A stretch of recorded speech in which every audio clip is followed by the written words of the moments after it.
Bonsoir donc, mesdames, messieurs, à cette deuxième partie de l'Angle mort, nous allons parler des Jeux méditerranéens, de l'ambiance et surtout de la performance de nos athlètes à Oran. 12 jusqu'à hier, Tarek Hafid, médaille d'or. Et nous sommes à la première place actuellement à Oran dans les Jeux méditerranéens. Donc Yassine Merzougi n'est pas parti à Oran. Il n'y a pas de stand de l'ANP là-bas, c'est pour ça que vous n'êtes pas parti. C'est un problème de calendrier, c'est tout. Vous aurez aimé partir. Moi, j'aurais aimé. En tout cas, vous ratez. Hein. Ouais. Ce qui se passe, l'ambiance et tout. Oui, une belle ambiance et surtout ce caractère familial. Les gens partent au stade en famille et ces jeux ont métamorphosé la société à Oran. Le citoyen oranais, قبل نقولوا تاع راسو تاع سهرات et maintenant il a prouvé qu'il Mais c'est des rumeurs, hein. C'est Non. des rumeurs. C'est des, on va C'est dire, une image. C'est un cliché. C'est une C'est image. un cliché. Bon. L'Oranais, quand même, on a des intellectuels, on a des gens Oui. très instruits. Oui, c'est ça. Alors, il s'est senti impliqué. Donc le citoyen oranais s'est impliqué directement dans les Jeux méditerranéens. En parlant d'image, bon, احنا les Algériens دايرين في بالنا كي واحد يحب يدير une blague. يقول لك كان واحد معسكري. C'est ça. Avant, oui. Alors que dans l'histoire de l'Algérie, l'Algérien qui a eu le QI le plus élevé en Algérie, c'est Qada Allab. Oui. Il est de Mascara. C'est l'homme le plus intelligent dans l'histoire contemporaine du pays. Donc ça, c'est un fait. Ouais, il est de Mascara. Il est de Mascara. C'est le plus grand mathématicien du pays. Il a ses œuvres-là qui sont en train de rivaliser avec les théories de Smirnov et beaucoup de mathématiciens de niveau mondial. D'ailleurs, il a son fils aussi qui est au MIT et je pense qu'il va faire parler de lui dans un avenir très proche. هاملك les gens de معسكر كاين الناس يبلاغيو عليهم يقولوا ما يعرفوش ولا. Donc c'est une image qu'on a donnée هكذا de manière aléatoire. Mais la réalité, elle est là. Tarek Hafid, vous avez, monsieur le réalisateur, si vous voulez, couper le son de la pastille, merci.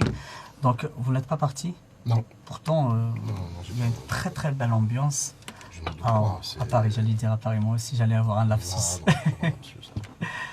À Oran, donc, il y a des familles, surtout, il y a de très belles images faites par les familles oranaises. Même il y a, de tout le territoire algérien, il n'y a pas seulement les Oranais qui sont là, il y a vraiment un engouement. Je connais beaucoup de personnes qui ont pris le train pour aller voir la cérémonie d'ouverture et tout s'est très bien pas passé. que, hein.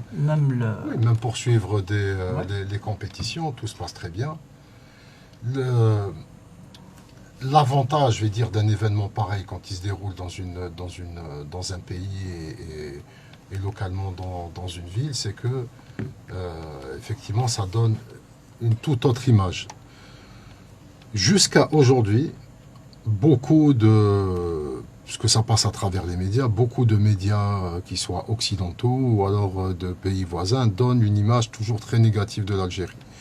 Nous avons un problème aussi, c'est que nous-mêmes, nous ne savons pas finalement vendre notre image. Alors que, j'étais en train de lire la dernière fois quelqu'un qui a fait juste une remarque extraordinaire. Cette personne a dit, l'Algérie, c'est pas un pays, c'est un concept. Lorsqu'on voit, et pour illustrer ça, il a mis la photo de Fidel Castro avec un survêtement algérien. D'accord. Ce qui est, c'est-à-dire, c'est pratiquement une reconnaissance de la part d'un personnage comme Fidel Castro. Lorsqu'on voit, par exemple, quand les gens qui ont eu la chance d'aller en Palestine occupée, voient qu'il y a les seuls drapeaux qui côtoient le drapeau palestinien, c'est le drapeau algérien. C'est une réalité. Et en fait, il y a une personne qui a compris la force du concept Algérie actuellement et qui est en train de de miser sur ça, et ça fonctionne très bien, c'est DJ Snake. Et là, on le voit. Là, par exemple, ce qui s'est passé maintenant à Oran, il n'y a pas une personne qui va maintenant à Oran, qui n'est pas d'Oran, qui ne va pas prendre un selfie devant la boutique à Disco Maghreb. Disco Maghreb, ouais. C'est devenu réellement... voilà. Maintenant, est-ce que, au sein c'est-à-dire parmi nos dirigeants, des personnes ont compris la puissance justement de l'image Algérie. L'image Algérie positive, pas l'image Algérie négative, celle que beaucoup veulent mettre en avant, c'est-à-dire les années de terrorisme, différents problèmes liés à la société, des problèmes économiques, etc., etc. Alors qu'il y a un potentiel positif qu'il est possible de mettre en avant. Et là, je termine juste sur ça. Ce potentiel peut être véhiculé à travers des personnalités. Par exemple, ce qui s'est passé, la présence du prince Albert de Monaco ici en Algérie, à Oran, c'est un élément très très positif sur lequel il faut capitaliser. Avant d'enchaîner surtout sur la cérémonie d'ouverture, je me corrige juste pour le bilan. Le tableau des médailles qui est la Turquie en tête avec 39 médailles, 18 or, 9 argent et 12 bronze, suivi de l'Italie, 44 médailles, mais 10 en or, c'est-à-dire on compte les médailles d'or, 20 argent et 14 bronze, et l'Algérie, au troisième position avec 13 médailles, 6 or, 5 argent et 2 bronze. Yassine Merzouki. Oui, les dernières années, on a enregistré surtout sur les 20 dernières années un retard énorme sur les infrastructures. Et puis depuis la professionnalisation du football, tous les clubs ont abandonné les sports collectifs, les sports individuels, donc le sport scolaire aussi, qui était le vivier. Donc, comment vous n'avez pas évoqué le sport militaire, Yassine Merzouki? Oui, le sport militaire, mais le sport militaire, il ne forme pas. Il forme pas. C'est de l'élite, directement à l'élite. C'est, pendant le service national, on prend les meilleurs pour les intégrer dans les différentes équipes nationales. Mais la formation, elle vient des clubs et des écoles. Donc on a un peu négligé cet aspect formation, et c'est pour ça que je pense que c'est logique le résultat. Oui, mais on parle troisième place, c'est pas rien aussi. Hein. Oui. Troisième place, c'est pas rien, mais aussi comme a dit Tarek Hafid, c'est pas seulement les résultats, mais aussi la performance, mais surtout la cérémonie d'ouverture, l'ambiance. On a placé la barre très haute en matière d'organisation. Donc, depuis pratiquement les années 90, on a cessé de parler des sports de performance, les sportifs de performance. Maintenant, il y a un intérêt pour prendre en charge les meilleurs sportifs du pays dans toutes les disciplines pratiquement. Nous faisons l'effort, par exemple, de Mobilis. Tous les Olympiens pratiquement qui ont eu des médailles olympiques, ils ont été pris en charge par Mobilis. Il faut s'attendre aussi à voir d'autres entreprises, que ce soit privées ou publiques, prendre en charge une partie de cette élite. De toute façon, le baril est à $120, donc même l'État est à l'aise pour prendre en charge les élites. Il y a de l'argent quand même. Quoique, avant on avait de l'argent, il y avait de l'argent qui coulait à flot, mais on n'avait pas... Mais l'économie sportive, c'est-à-dire dans le domaine de la finance, c'est quelque chose c'est-à-dire qui est développé partout dans le monde, qui reste encore peut-être... on a un certain retard en Algérie, il faut le reconnaître. Mais le terrain est vierge, c'est-à-dire qu'il faut savoir miser aussi dans ça. Et tout ça, c'est lié bien sûr à la publicité, au sport, aux infrastructures, au développement, etc., etc. Si on prend par exemple l'équipe nationale de football, on n'était rien en 2009. On n'avait aucun titre. On revenait de loin. Mais le nombre de sponsors qu'il y avait à l'équipe nationale, c'était énorme. Pourquoi? Parce qu'il y avait de bons gestionnaires à la tête de la fédération. Même بعد, on était champion d'Afrique. On avait un seul opérateur algérien, enfin 2 opérateurs, Condor et Mobilis. Champion d'Afrique, avec seulement 2 opérateurs en termes de sponsoring. C'est pas la bonne gestion. C'est pas la bonne gestion. J'espère que Djahid Zevzef va se pencher sur cette histoire, rectifier le tir à l'avenir. Oui, mais justement, quand il y a de l'argent, pas seulement de l'équipe nationale, comme si c'est l'arbre qui cache la forêt. Ben non, justement, il est possible d'avoir une économie du sport déjà à travers les différents championnats. Simplement, on a l'impression que la situation des clubs est déjà très compliquée. La dernière fois, j'étais en train de discuter avec des personnes qui connaissent plutôt bien la JSK. Et lorsqu'on connaît le chiffre de la dette de ce club, tous les problèmes qui sont liés à la gestion entre les anciennes directions, l'actuelle, c'est-à-dire on est en train de se dire, mais attendez, mais c'est la JSK, c'est une institution, comme l'est aussi l'Entente, ou la Mouloudia, ou l'USMA, et il faudrait quand même comprendre que ça ne concerne pas uniquement le sport, mais c'est l'âme d'une ville, c'est l'âme d'un quartier, et il y a des supporters, donc il est important aussi d'avoir le côté sportif, mais aussi le côté financier, et créer même de la richesse à travers et des emplois à travers des clubs. Oh, les clubs, ils sont gérés comme des pays européens, surtout au sud de l'Europe.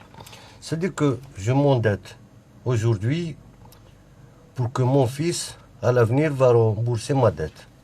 C'est-à-dire, le gestionnaire actuel d'un club quelconque, il s'endette. Il va se dire, le prochain président va rembourser ses dettes. C'est un cycle qui n'en finit pas. C'est après, oui. C'est son mandat, après mon successeur s'occupera. Je prends un club comme Médéa, ou là, mais ils sont tellement endettés. Ils ont des difficultés pour trouver des hôtels. Carrément. C'est-à-dire pour survivre survivre difficilement. Dans la loi de finances 2022, il est consacré au secteur de la jeunesse et des sports 45 milliards de dinars. Est-il suffisant? Encore une fois, ça c'est pour la gestion du secteur, mais ça ne concerne pas directement ça serait quand même grave que l'État intervienne pour éponger les dettes des clubs. Non, les 45 milliards font des subventions. Oui, il y a des subventions. Pour les clubs amateurs. Ouais. Les clubs professionnels, mais c'est pour aider les petits clubs, les petites associations, parce qu'ils ont un caractère associatif. Donc 45 milliards de dinars, c'est bien. Parce que maintenant, même les infrastructures, ils ne sont plus pris en charge par le ministère de la Jeunesse et Sport. C'est le ministère de l'Habitat qui construit les infrastructures destinées au sport. Vous avez évoqué tout à l'heure Yassine Mazougui, Djahid Zevzef. Oui.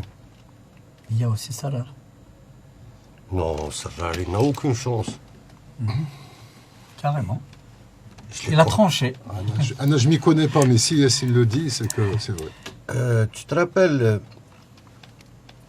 il y a 2 ans, un peu plus, j'avais ma page Facebook. Ah ouais, vous ne l'avez plus?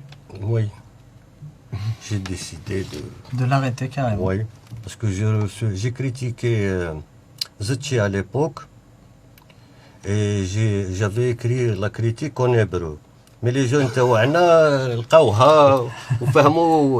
donc j'ai reçu un message d'avertissement de la part de l'administration de Facebook. Mais à l'époque, j'ai dit que un beau jour, un représentant du CS Constantine va être installé à la tête de la FAF. Et on est dans ça. Il y a 2 ans? Plus. C'est juste prévision, prémunition? C'est le flair. C'est le flair? Ouais. Ou c'est un travail qui avait commencé? Enfin, je ne veux pas D'accord, mais approfondir sinon, sur ça. sinon Raourawa finalement n'ira pas. أنا personnellement حكيت معاه من قبل حاج. On a parlé de la candidature de Jahid Sefsef. Il a trouvé que c'était une bonne formule. Il le soutient alors. Je ne sais pas, ما زدت حكيت معاه depuis le temps, mais je pense il a l'unanimité. Ouais, bah, j'espère que ça sera bénéfique pour le sport national, mais surtout, depuis toujours, on parle d'encouragement des autres disciplines, mais c'est toujours le football, l'équipe nationale surtout. Ce n'est même pas le football d'une manière générale, juste l'équipe nationale qui prend le dessus. Non, c'est un tout, et puis l'instabilité. L'instabilité et le business qui est autour du sport. C'est-à-dire business. Il y a 30 ans, on avait des sponsors pour le cyclisme. On avait des sponsors pour la boxe, l'haltérophilie. Mais maintenant, on a tellement dénaturé l'image des autres disciplines que personne ne s'intéresse à ça. Est-il le moment d'encourager les autres disciplines? On aurait pu avoir une meilleure place que la troisième aujourd'hui. Bon, pour l'instant, les jeux ne sont pas encore finis. Oui, voilà.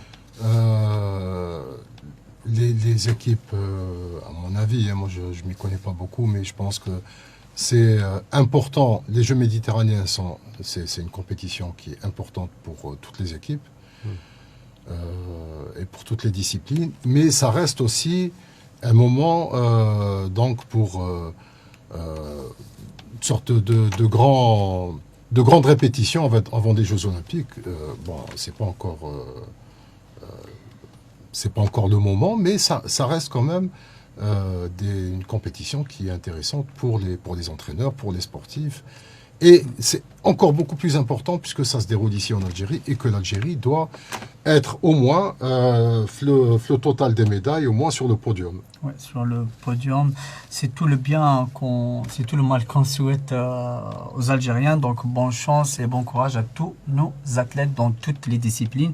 Tarek Hafid et Yassine Merzougui, on se retrouvera dans un petit moment pour parler du sujet de prédilection de notre expert Yassine Merzougui. À tout de suite.